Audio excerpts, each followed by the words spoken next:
every artist will say their medium is the highest art form, but they're wrong because cartooning is the highest art form because you can say so much with so little. And with just like a few lines, you can express happiness and smugness and sadness. Because every time I am drawing something, I mean, I find that I'm recreating the cartoon on my face. Like I'm expressing it on my face, exactly, contouring my face as I'm drawing it. And there's constant like the erasing it until I get that expression.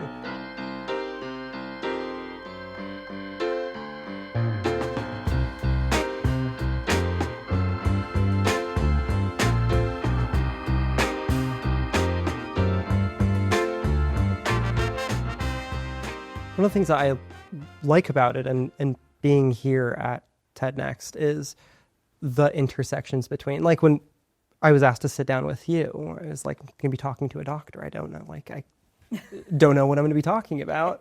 But then as I started thinking about it, like realizing that there were those overlaps. Yeah, I think that's one of the things that the people I've met are really good at, is finding threads and then sort of pulling them until you both come to the place where you're together. One thing I thought was interesting about our intersection is that most of my life and my scientific work has been kind of in chunks. You know, it's like I get interested in this thing and I do the thing and I publish the paper or whatever, and then I move on to the next chunk.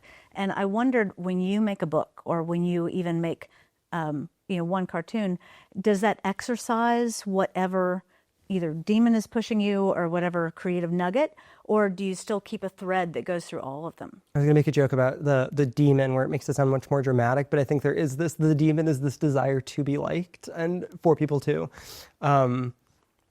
laugh at what I'm doing. But the book and the cartoons are really different, because the cartoons, you're just doing one after another and you just kind of like turn them out. You find something that's funny and then they're inevitably going to be rejected at the end of the week after I've submitted. And then you just move on, where the book is a much larger project. And so the book that I wrote, This Country, Searching for Home in Very Rural America, I mean, that was a project that from its inception to publication was about 3 years, which is a very different process than the cartoon that, I think of something funny about dog butts, draw it, send it out, and then just move on to the next cartoon idea.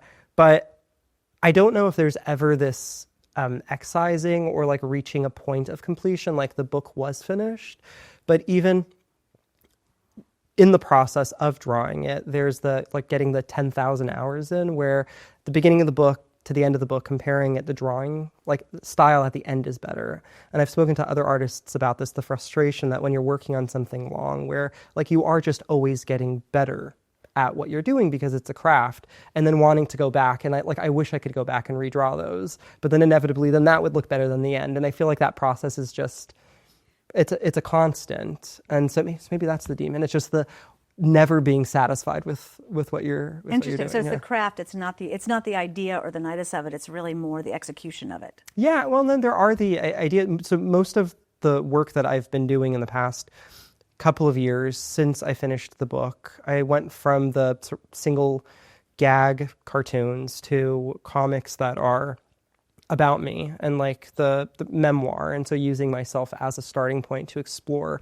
things that in that moment are interesting. But there are, I think they fit into, there are themes and genres. And so I think I'm just exploring those through these little nuggets. And so I don't know if that exploration is ever, so there's the craft and then there is the idea. And I'm exploring the idea while refining the craft and then figuring out new ways to explore those ideas. So and I'll let you ask questions too, but you have moved to a lot of different places. Uh-huh. And one thing I find about being in foreign countries, whether it's in your own country or just difference, I think that we know who we are because the banks of our river are made up by the things and the people that keep us in place. And so when you leave those and you no longer have your banks, it can be very destabilizing. Sure. How do you get adjusted to a new environment? And are there things you do better each time or things that are always disorienting? Yeah, so I think in the past, I have a 5-year-old daughter, and I think within the first 4 years of her life, she lived in 4 different cities in 2 countries.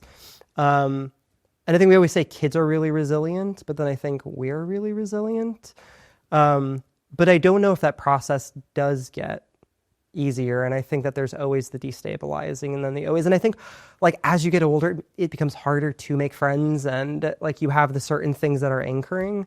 But one of the questions that I explore in my book is what is home? So it's like searching for home in very rural America. But I think that that's just like what we're constantly doing no matter where we are. And I think we have like the concentric circles where, you know, you have like your immediate home, like your house, and then you have like your yard and your wider community. And I think that moving, there's like that inner ring, and then the outer rings are the things that are constantly changing. And sometimes you're not able to find that stabilizing force. So like when I moved to rural Idaho, I tried finding like that expanding circles, those outer circles, they never really felt stabilizing. And so then there was the decision then to move. And so now I'm living in a new place and hopefully I'll, you know, find that, yeah. Yeah, we used to think that, you know, happy people can be happy anywhere. And then we went to Dallas. And it was really interesting because the values of the people around us were so different. It really was hard to trust and feel common ground. Sure.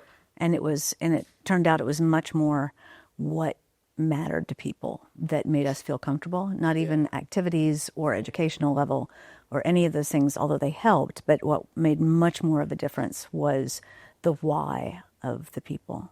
I mean, what about for you? What is it like? Because I mean, you've developed like physical products. I really want to talk about the BARF system. But what is it like for you as you are developing these? And then, I mean, is there the moving on, excising?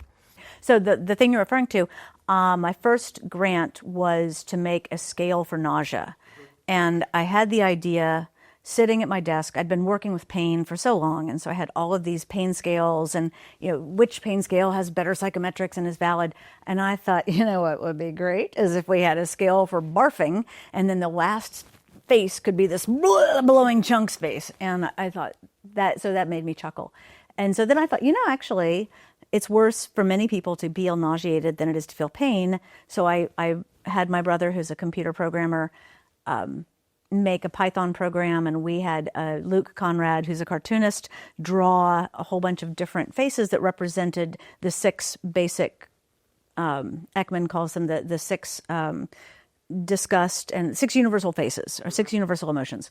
So we represented, and I've read all this stuff about nausea on spacecrafts, and anyway, and so we figured out which parts of a face on a cartoon made someone feel like that person had nausea. You know, was it sweat coming out? Mm-hmm. Was it a trembling lip? Was it feeling dizzy? What was it? And so we made all of those things together, and then we had 120 faces, and we just morphed them. So it was like a little animation of this, you know, neutral face going chunks, and then, you know, and so the nurses would figure out where they thought each of the different intermediate places was. But the things that I'm most proud about the BARF scale are that it's been translated in 3 languages for kids with cancer and validated in those languages.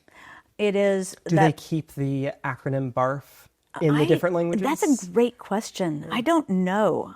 I think they do, because I don't think they realize that the acronym stands for Baxter Animated Retching Faces Scale. But the only reason I had to have an acronym was because the journal I wanted to get into was too highbrow to use the word BARF. And so I snuck it in, but I was like, no. This is the name of the creators. It came from an animation of cartoons. That's why we have to keep this name. So I got the name BARF and I also, there's a little monster hidden in the last face. It's got a very dear place in my heart. But despite this whole hero's journey spiral concept, once I was done with it, I wasn't interested in researching nausea anymore. I did my thing. Other people can use it. I'm on to my next thing. I got so much grief from the doctor who had mentored me through it, because he was like, pain is dead. No one's pain. We've got it taken care of. Nausea is the next frontier. And I was like, well, yeah, but I'm more interested in pain. So I'm done with that part. So when I get something done, I'm much more interested in going on to the next thing. And I may bring pieces with me, but it's no longer interesting. as you were talking about the development of the scale, as a cartoonist, I was getting excited. And that was the thing that I was most excited to talk to you about, because I was like, oh, what an interesting overlap. Something I talk about in my TED Talk is the power of cartoons, and why every artist will say their medium is the highest art form, but they're wrong, because cartooning is the highest art form, because you can say so much with so little, and with just like a few lines, you can express happiness and smugness and sadness. And so as you were talking about the developing, like finding what the neutral is to the barfing, but then all those in the middle, like I didn't know, like you said that there was somebody had developed the different faces. And which I mean, as a cartoonist, I would have loved to have known, because every time I am drawing something, I mean, I find that I'm recreating the cartoon on my face. Like I'm expressing it on my face, exactly, contouring my face as I'm drawing it. And there's constant like the erasing it until I get that expression right. And so I'm constantly recreating that in it. And so hearing the process, like how did you settle on these are the right. six? Well, and that's the thing is we had the essences of the emotions. So we had the essence of disgust, the essence of sweating, the essence of feeling nauseous and concerned. And then once those faces looked good, then everything morphed from a computer standpoint until it was incremental. And then we had real people, nurses, gauge where on that spectrum they thought 20%, 40%, 60%, 80% was. But it's interesting what you say, because I think that we've just got back from going to a bunch of different Picasso museums in a row.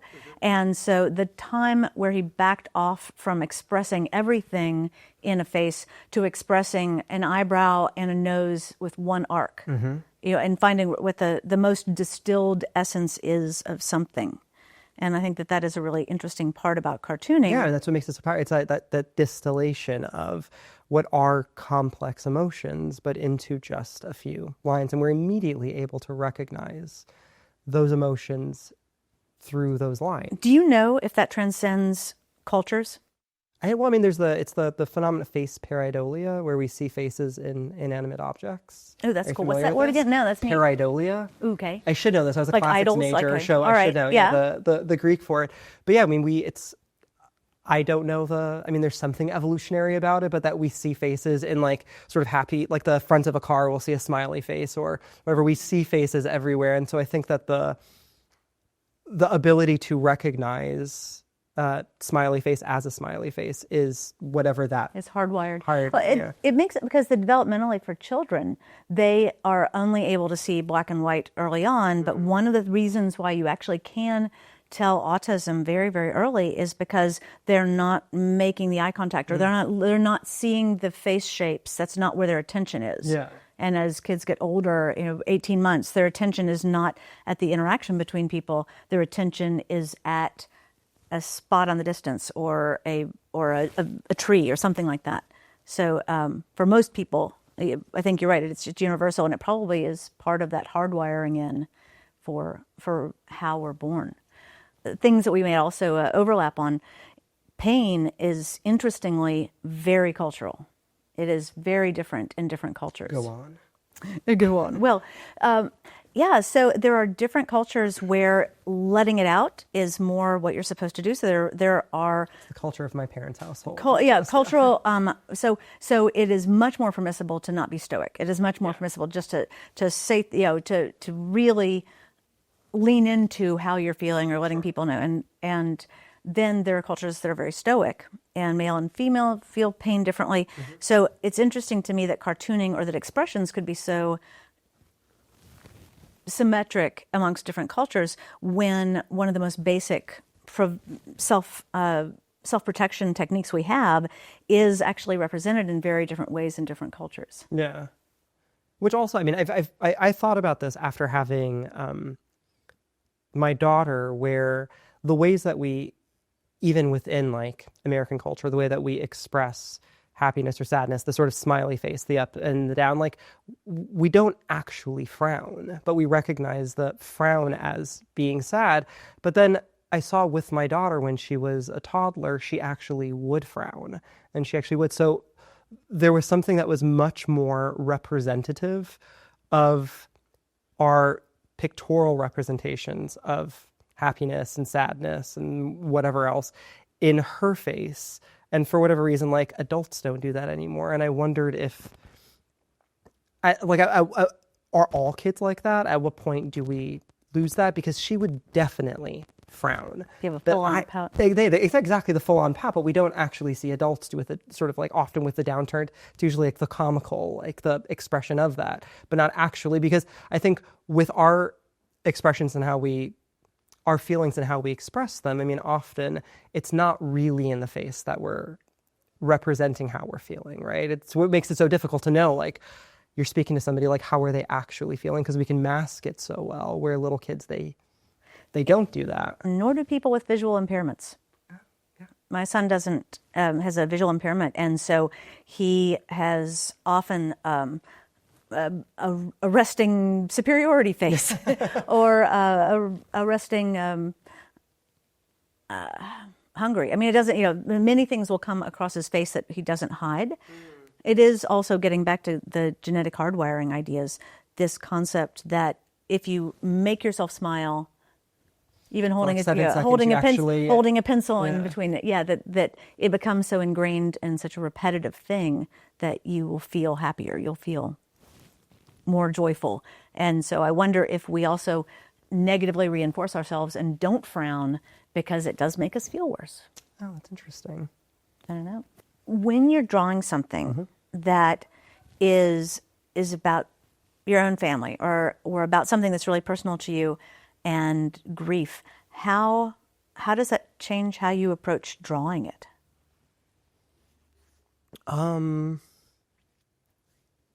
So I wrote a piece about the first piece. I've done a couple of pieces related to grief. One about accompanying my dad to dialysis for the first time, and another about my grandmother, the last time I got to see her before she passed. And in each of those, I mean, grief is complicated. So my approach to both of them was to try to take something big and to make it simple. And I did that by focusing on certain things. So one was going to dialysis with my dad. He's slowly dying of kidney failure. And then for my grandmother, it was focusing on her hands. One of my earliest memories is of her hands. And I think that when we're trying to dodge grief, like not deal with our grief, we tend to caricature the person that we've lost.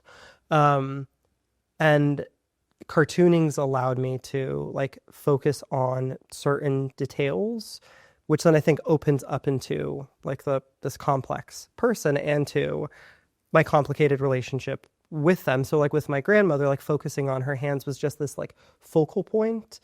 And because there's so much that I could have written about her, but like focusing on that allowed me to sort of explore certain memories that were related to that and to also keep it in this very personal realm because my grandmother's not here. So I'm like in some ways like speaking for her and on her behalf, but keeping it firmly rooted in my experience of her. If that makes sense. Did coning it down make it easier to handle? Totally, because and particularly with comics, I tend to think of it as like I have like these number of panels in order to express this like very big experience. And so that allowed me to,